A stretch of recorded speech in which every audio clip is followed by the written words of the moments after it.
Hi, everybody. Okay, so for this lecture, we're going to cover Chapter 3. This should be a review of what you learned in 3510, but it does serve to as kind of like the foundation for whatever we're going to talk about for the rest of the semester. So we're going to go over the basics of Chapter 3 again. So Chapter 3 covered 3 claims and 4 validities, which is essentially how we interrogate research. So for every research question, you will need to follow these general steps in the research process. We have the research question, the research design, then we find our answers using our statistics, we analyze them, and then we share in the published findings. And so we're going to assume at this point that you understand how to form research questions, and we're going to spend pretty much the majority of the semester talking about research design. Specifically, we're going to talk about selecting the design based on your research goal, right? Whether it's non-experimental, quasi-experimental, or experimental. We'll talk about these two later on in the semester when we talk about chapter 10, 11, and 12.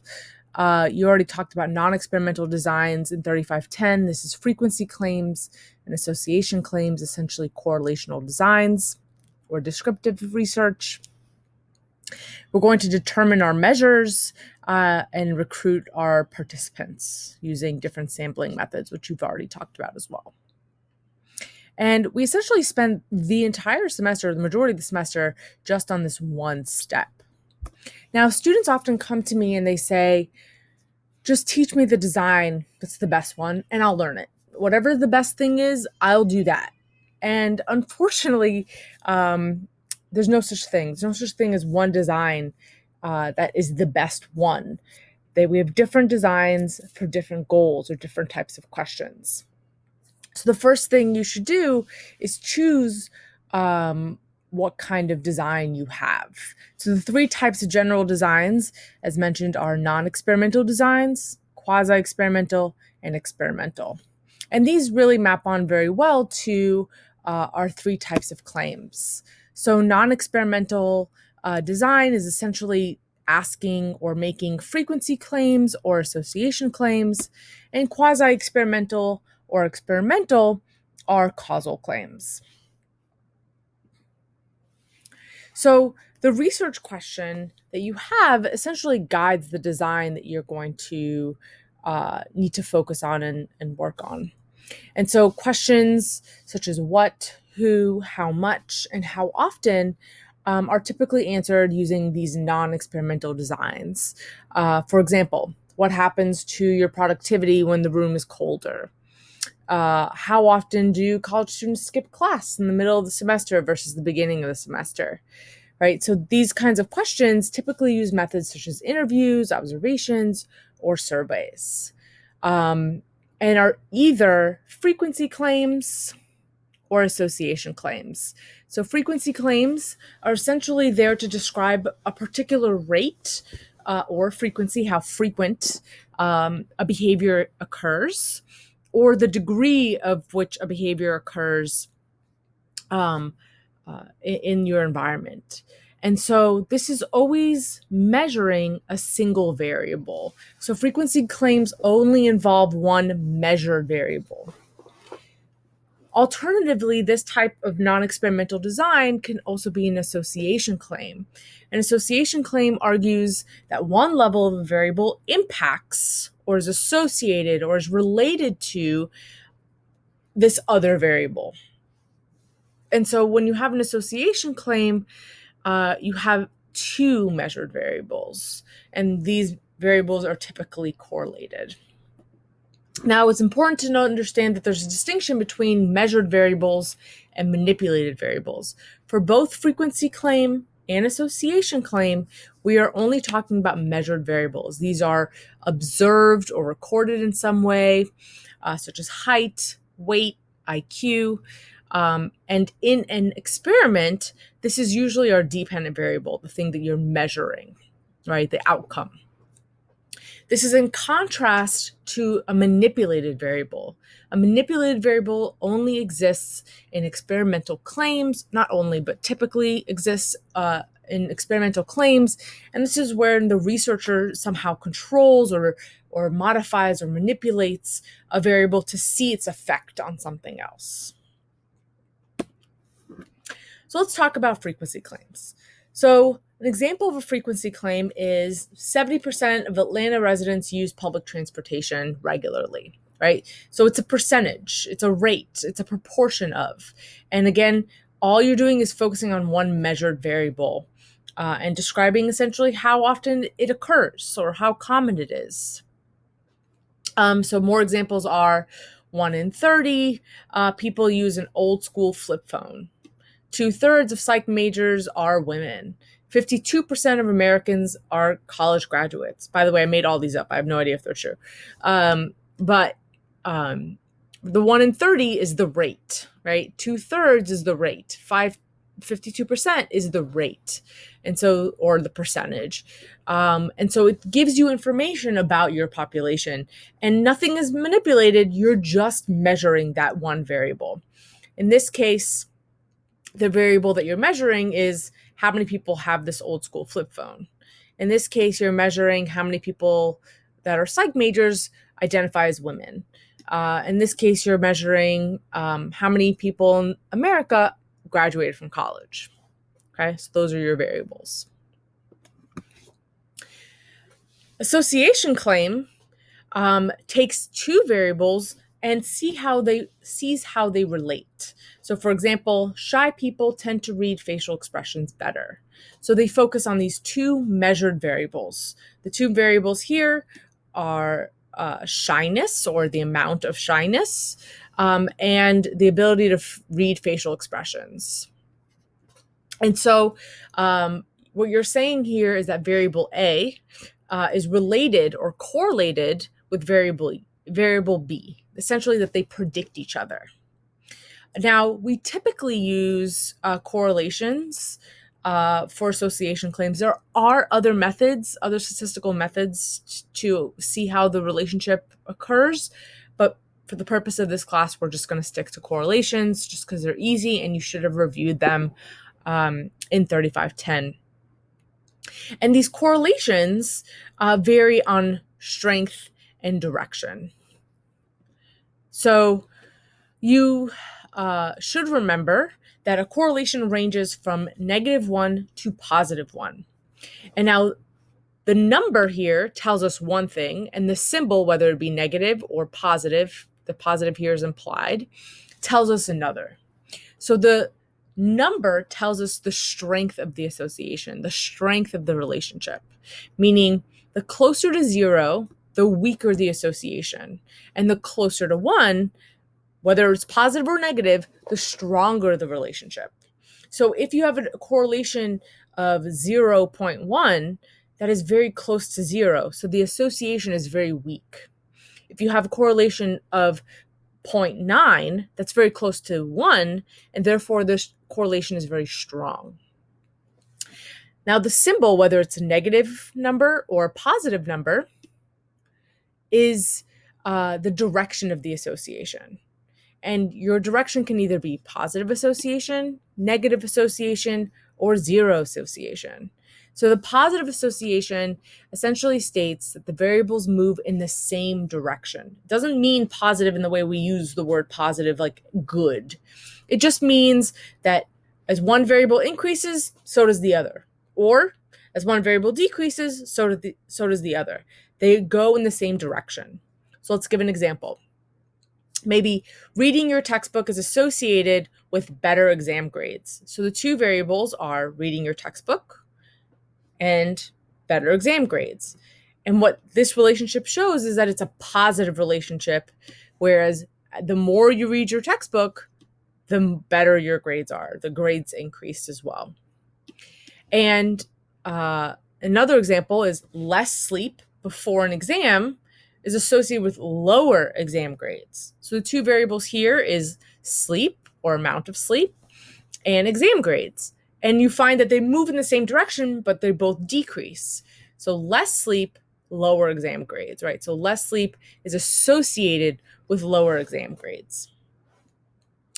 Alternatively, we have a negative association. A negative association just says that the variables move in the opposite direction. Doesn't mean negative as in bad. And so as one variable increases, the other decreases. So an example would be watching Netflix during class is associated with lower exam grades. So the more you watch Netflix, the lower your exam grades. You can also have a zero association. Zero association is essentially when the correlation is zero or really close to zero, like 0.1 or 0.15, right? So these are essentially tell us that your two variables have no relationship. They don't predict one another. They're not related to each other. For example, how many burgers you eat is not related to exam grades, FYI. Now, one caveat for a correlation that is really common, and you probably have heard this a million times, is that correlation does not equal causation. Just because two variables are related to each other does not mean that one variable causes the other. But it's really easy to think that, especially, for example, in things that make sense, like reading your textbook is associated with better exam grades. So you might be thinking, well, reading my textbook will make my exam grades higher. But that's not necessarily the case. A relationship does not mean that they have some sort of causality. They could have causality, but it doesn't necessarily mean that. So, for example, you could have what we call a third variable. What third variables might be related to reading the textbook and exam grades that could cause your exam grades to go up? What about going to class, taking notes during class, studying from your notes, sleeping the night before, not getting drunk the night before? All of these variables could also be related or cause your grades to increase, right? So we can't say that reading your textbook causes your grades to increase. We can just say from this correlation, from this number, that reading your textbook is related to an increase in exam grades. So there's the relationship is also bidirectional. So if you can say a correlation when you have two variables, so you have the reading textbook is associated with higher exam grades, and higher exam grades is associated with reading textbook, your textbook, right? But you wouldn't say getting a higher grade causes you to have to read more in your textbook. That's weird, right? And so if you say it in that direction, saying that they cause each other no longer makes sense. And so if you remember nothing from this lecture, I hope you remember more than this, but correlation does not equal causation. Okay, so let's give another example. Let's say research found that as ice cream sales increase, so did crime rate. Does this mean that selling ice cream causes people to commit crimes? Absolutely not. Right? What is a potential third variable that could explain this relationship better than ice cream sales? What could cause an increase in crime rate or explain the relationship between ice cream and crime? Temperature. Essentially, summer and high temperatures causes both ice cream sales to increase and crime rate to increase. Okay. Now, if you have questions, research questions that are why questions or how questions, these are typically answered by experimental or quasi-experimental designs. Experimental means that you can manipulate all of your independent variables. Quasi-experimental, as we'll discuss later, means that you have one independent variable that you cannot manipulate, such as gender or age, right? If I group you in age groups like young and old, for example, let's say young being under the age of 60 and old being over the age of 60, I can't manipulate that. I can only assign you to one of these categories. And so it's called a quasi or fake experimental design. So these kinds of questions look something like this. How does drinking influence memory encoding? Why does looking at cute babies increase caregiving? This is my research question for my research that I used to do is why is cute babies why are babies cute and why do we pay attention to them? Really, we shouldn't. I actually have a 7-month-old that has kept me up, hence all of this, has kept me up for the last 5 days because she's had a fever, she's been sick, she hasn't slept, and therefore I haven't slept, right? And yet I look at her and I'm like, oh my God, you're the cutest thing in the world. I love you. Where in reality, I'm like, why do I even care, right? And so these kinds of questions typically use experimental methods such as two-group, multi-group, repeated measures, factorial, and mixed design. We will talk about each of these kinds throughout the semester. So don't worry about what they mean right now. These are just the types of experimental designs that we are going to cover. And experimental and quasi-experimental designs answer causal questions, causal claims. Causal claims have questions that ask whether this one variable or these variables cause another variable to change or occur. Okay. And so usually you have a manipulated variable that you're seeing if that manipulation of that variable results in a change in a measured variable. So you have a manipulated variable, your independent variable, and you're seeing how that impacts your measured variable, what we call the dependent variable. So as I explained, in a true experiment, or just what we call experiment, we don't call it true experiments. We assume that when you say an experimental design, it is a true experiment. A researcher manipulates your independent variable and then randomly assigns participants to these different levels of the independent variable or these different conditions. And then we measure the dependent variable. And in a quasi-experimental design, this is when you can't manipulate one of your variables, which means you can't randomly assign people to these different variables. So, for example, let's say cancer diagnosis. I want to understand whether cancer diagnosis is related or impacts, not related, whether it impacts depression scores. So I want to see whether you have cancer or you don't have cancer and whether that has differences, significant differences in your depression rate. And so I can't take a group of people and say, hey, you have cancer, you don't have cancer, right? That's unethical. I can't give people cancer just to answer this question. So I can't randomly assign them. I can't manipulate this variable. All I can do is separate people on this variable and assign them like, well, you have cancer, so you're going to be part of the cancer diagnosis group. You don't have cancer, so you're going to be part of the non-cancer diagnosis group. And then I can essentially look at differences in our dependent variable, depression rates, to see if there's a difference between them. Okay, so let's practice. So essentially, I'm going to read these claims, and you're going to say whether they are frequency claims, association claims, or causal claims. Now, I know that you're home and we're not in class, and so you can just not do this, and I wouldn't know. But there's no point in listening to this unless you're going to participate, right? This is to test you. And if you get these wrong, then maybe rereading this chapter is particularly important for you. So use this as a little mini diagnostic, that kind of like a mini quiz, but if you fail it, it doesn't penalize you. Okay?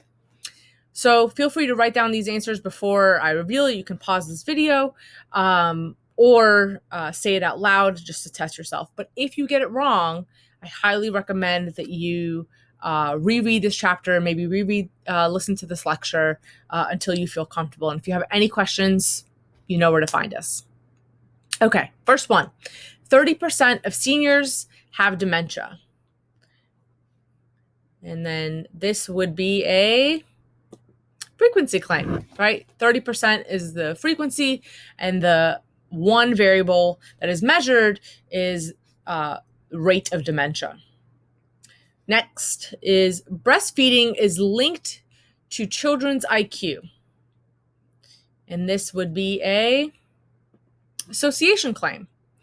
So breastfeeding is our one variable, and IQ is another variable, both of which are measured, right? So rate of breastfeeding and IQ level or IQ score. Third one, cursing is related to higher intelligence. This is actually not one that I made up.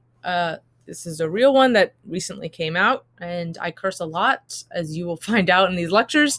And so, I was happy to see this relationship. And so cursing is related to higher intelligence. What would you say it is? It's an association claim, right? Related is the key word here. It doesn't cause higher intelligence. Cursing doesn't make you more intelligent, because if I just sat here and said fuck, my intelligence doesn't just go up, right? It's not a causal thing. However, there is a relationship. Cursing being one variable that we measured, and then intelligence the other variable that we measured.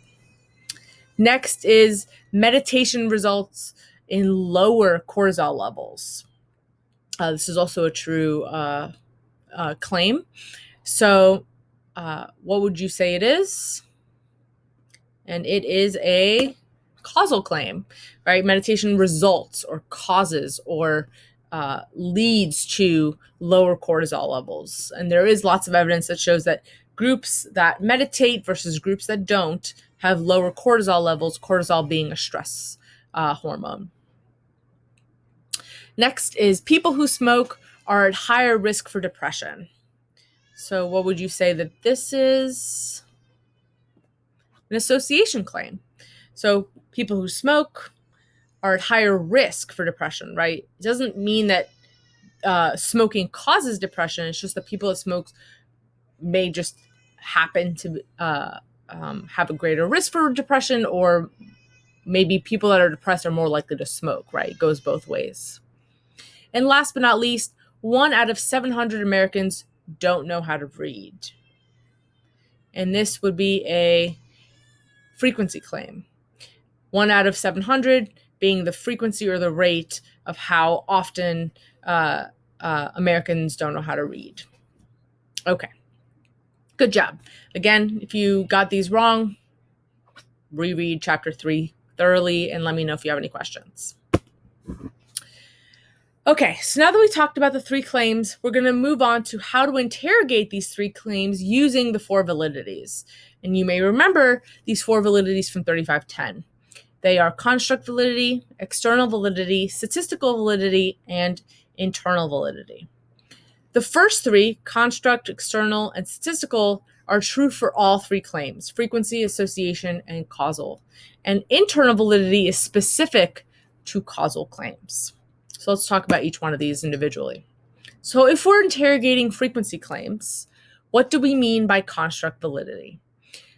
Construct validity is how well did they, the researchers, measure that construct, that variable? How good was their variable operationally defined? So let's give an example of what that means. So you may remember the difference between a conceptual variable and an operational variable. So let's say we have a conceptual variable of well-being. I want to measure well-being. Well, how do I measure your well-being? Hey, how well-being are you? Are you well-being today? That would be a really terrible measure, right? What do we mean by well-being? And so we have to take this concept, which is like what I would clarify as it's like a cloud. It's just like this thing that isn't tangible. And we would have to operationalize it in order to make it more tangible. So maybe we'd use a 15-item scale that has been shown to be related to well-being. Maybe I'd measure how many smiles you have across a 2-hour period. And maybe I can make the argument and operationalize that smiling more means that your well-being is higher. Or maybe I'd have a physiological measure of your HPA axis activation. HPA axis, by the way, measures stress hormones.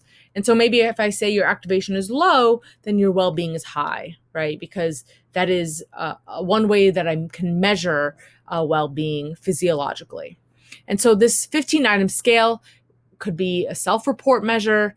This number of smiles might be observational. I can observe this the number of smiles that you have, and then HPA axis is physiological, right? Or I'm actually measuring a shift in your body.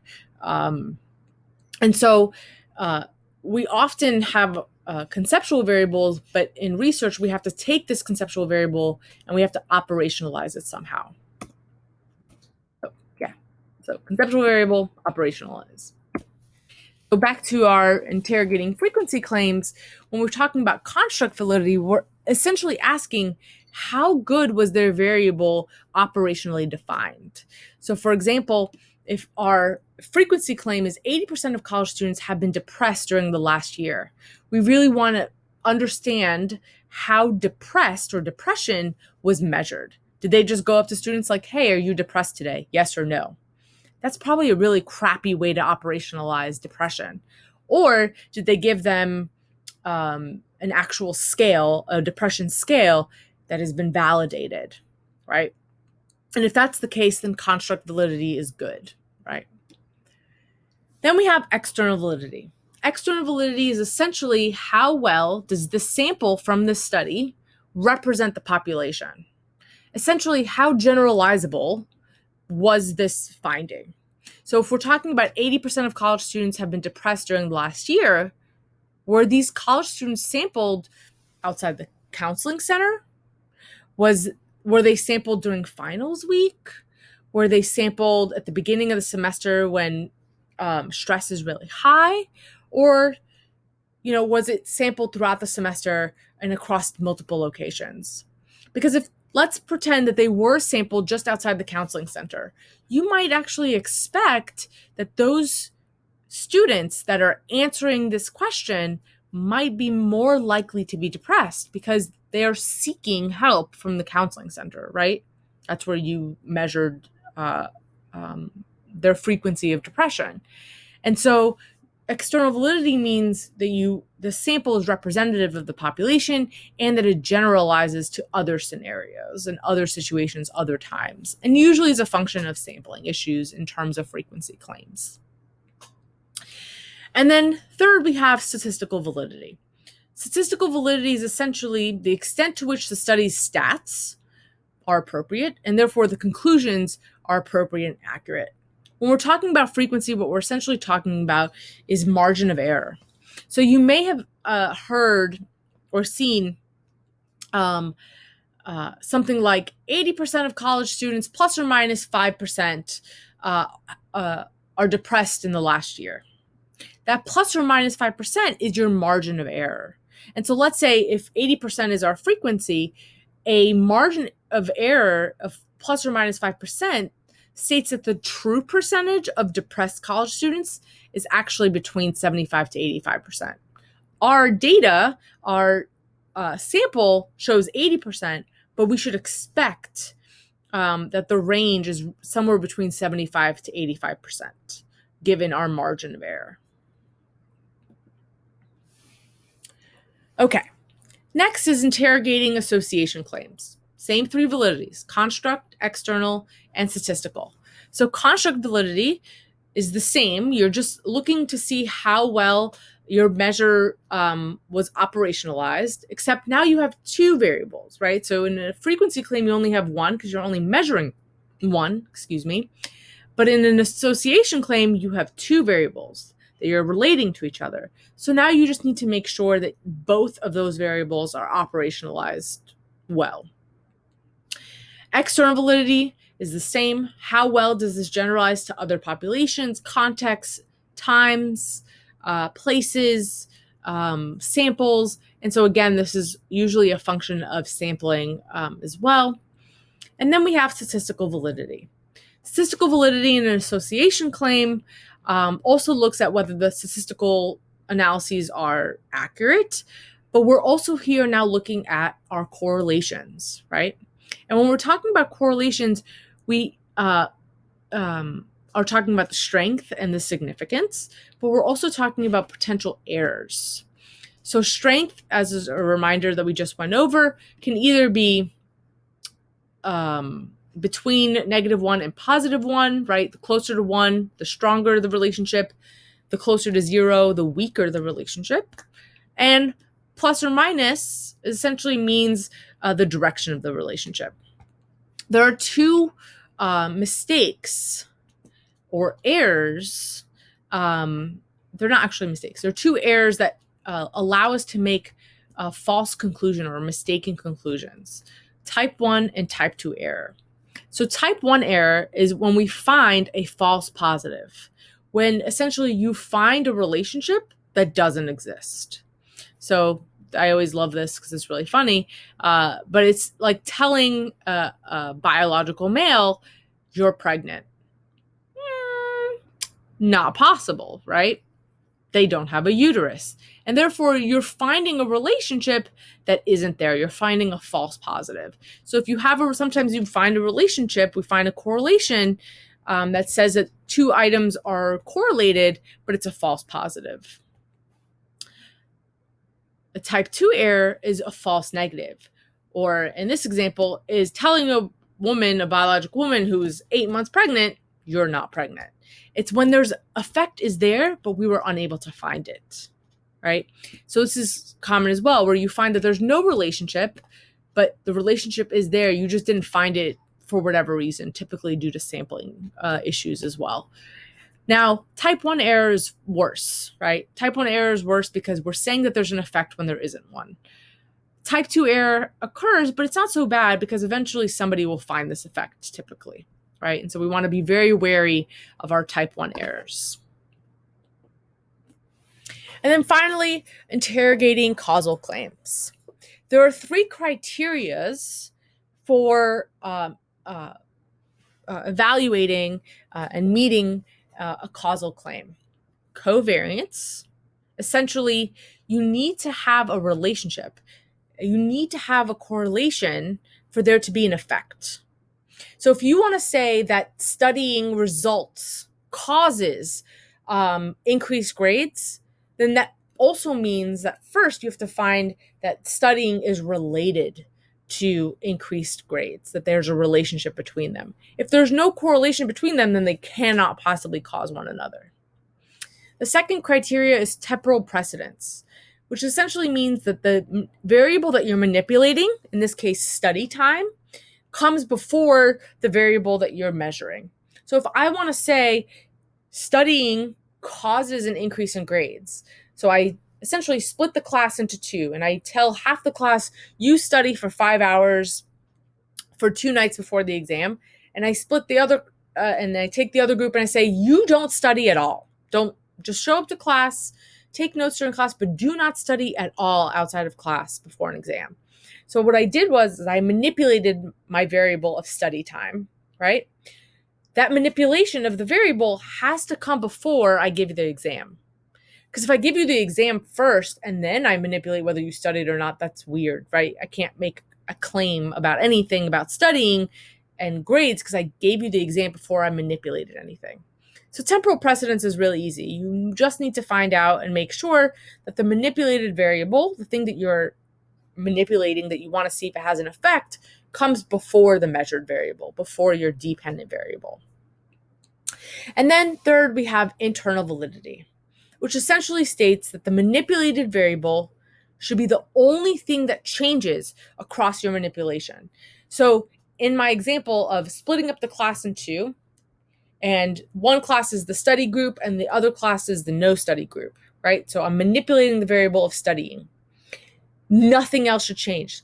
Everybody should still show up to class. Everybody should still pay attention during class. Everybody should still take notes during class. The only thing that's different between them is whether they study for 5 hours for 2 nights before or whether they're told not to study at all. And then we can make the actual claim that studying causes an increase in grades. Now, in terms of our validities, for construct validity in an experiment, the same thing. You just need to make sure that every independent variable and every dependent variable are operationalized well. Because now you have an independent variable, the thing that you're manipulating, and you have a dependent variable, both of which need to be operationalized. External validity essentially states how the results should be generalized to your overall population. We actually have a very particular problem in westernized cultures where we have very low external validity, which means that our results, because they're typically on college students between the ages of 18 to 25, and we typically do research with college students where they don't, it's part of their grade. We don't really have lots of data from people that are non-college aged or non-college educated. And so we have low external validity. We tend to test participants that are weird. Weird being an acronym for westernized, educated, industrialized, I forgot what the R is, and democratic. Not democratic meaning they're all Democrats, democratic meaning that they have free will and they have rights. So we actually have an issue in the field of psychology or in research in general in the US that we have actually low external validity. And then we have statistical validity. We're going to talk a little bit about the different stats, not a little, we're going to talk a lot about different stats throughout the semester. So we're going to talk about the different tests that we do and what they mean. But essentially, we have to make sure that we're running the correct stats and that the power of the study and the effect size of the study and the effect are high. We'll go over all of these in insane detail to the point where you might hate me by the end of the semester. Throughout the rest of the semester, we're going to talk about these. So don't worry if you don't remember them right now. And this table that's in your textbook is actually a really good guide for these different types of validities across the frequency claim, association claim, and causal claims. So we really want to also stress that when we're talking about all of this, most of you are not going to end up being producers of research. Very few students that are psych majors end up going to grad school to do research. You might go into counseling, you might go into some sort of occupational therapy. And so part of the goal of this class is for you to be a good consumer of research. And so one way to do that is to focus on wording when you're reading different claims. And so, for example, you might see this claim of early language skills reduce preschool tantrums. Now, this sounds like a causal claim, right? The word reduce is pretty definitive. Early language skills reduce, they cause a reduction in preschool tantrums. And so you might be like, okay, well, if early language skills reduces preschool tantrums, then I should teach my child to speak very early, and then they will have fewer tantrums, right? Very causal. And this is an actual headline. If you go to this link, you can read the study. But because we're online, I actually it's a very short research article, news article. And so I just took a screenshot for our purposes here. And so let's take a minute to read it. Verbalizing their frustration may help little ones cope is the subtitle for this headline. So take a minute to read. I'll be right here doing my little dance. Obviously, you should just pause this. I'm not going to wait for like 3 minutes. I'm just going to go on to the next slide, but unpause it when you're ready.